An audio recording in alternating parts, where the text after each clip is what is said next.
D'abord, fondamentalement, le déni de la diversité naturelle du poids. J'aime bien cette expression-là, on est tous avec une consigne de poids.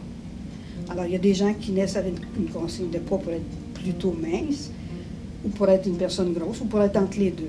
Moi, je dirais qu'il y a eu des temps au Québec, par exemple, aux alentours, mettons, de la vie de ma mère, les années 20, 30, on incitait les femmes à être minces, puis dans le fond, c'était pour les convaincre qu'elles attiraient plus de compagnons, de plaire à la gente masculine, on va dire. C'était l'époque des corsets et tout ça.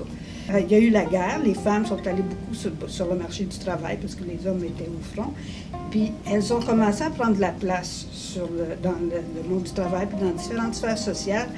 Puis après la guerre, on a voulu les retourner à la maison. Le fait qu'une femme maîtrisait son corps, tu sais, qu'elle était mince, puis qu'elle avait l'air volontaire, qu'elle avait l'air d'avoir de la maîtrise sur sa vie, ça comme envoyait le message « Je suis capable d'être à votre niveau, les hommes, pour m'impliquer dans la société. » Alors, ça a incité beaucoup les femmes à vouloir se conformer au modèle de minceur.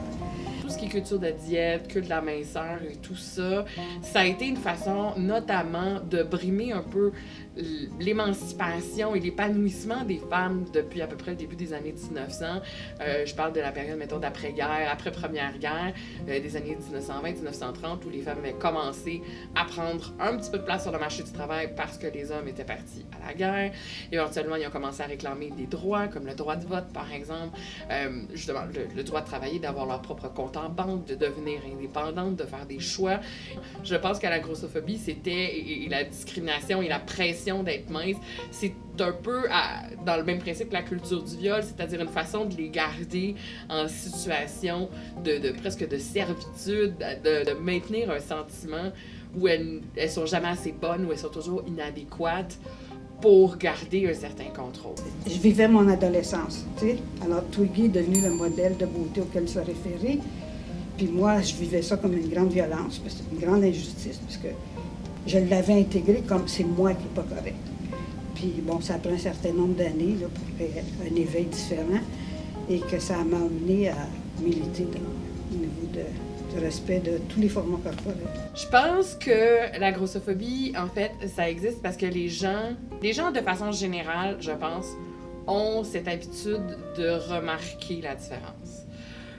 Des fois de la juger. Évidemment, la religion a beaucoup influencé, je pense, la grossophobie telle qu'on la connaît actuellement, c'est-à-dire que le fait que les personnes grosses représentent justement la gourmandise, qui était un péché capital, mais aussi associé beaucoup à la luxure, au sexe, à l'envie, on n'est pas quelque chose de positif dans au moins l'imagerie judéo-chrétienne qui a eu une influence vraiment importante. Il y a une hiérarchie corporelle dans notre société.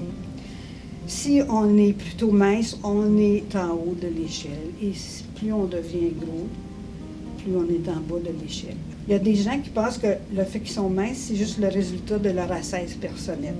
Évidemment, l'envers, c'est tous les préjugés, les discriminations, les stéréotypes qui vont venir envers les personnes de poids élevé. Alors, c'est à peu près ces choses-là que je verrais qui sont des grosses entraves qu'il faudrait continuer à travailler pour inclure davantage les personnes grosses dans notre société. C'est difficile pour les gens d'abandonner, parce qu'il y a un tel lavage de cerveau, cette peur des gros, cette peur de grossir. On a déjà inventorié que des gens aimaient mieux perdre un bras que d'être gros, d'être aveugle que d'être gros. C'est absolument incroyable parce que, tu sais, je veux dire, ce qu'on a de plus beau et qu'on a tous en commun, c'est d'être en vie, c'est d'être là, puis de se considérer comme OK, puis de jouer de tout ce qu'on peut.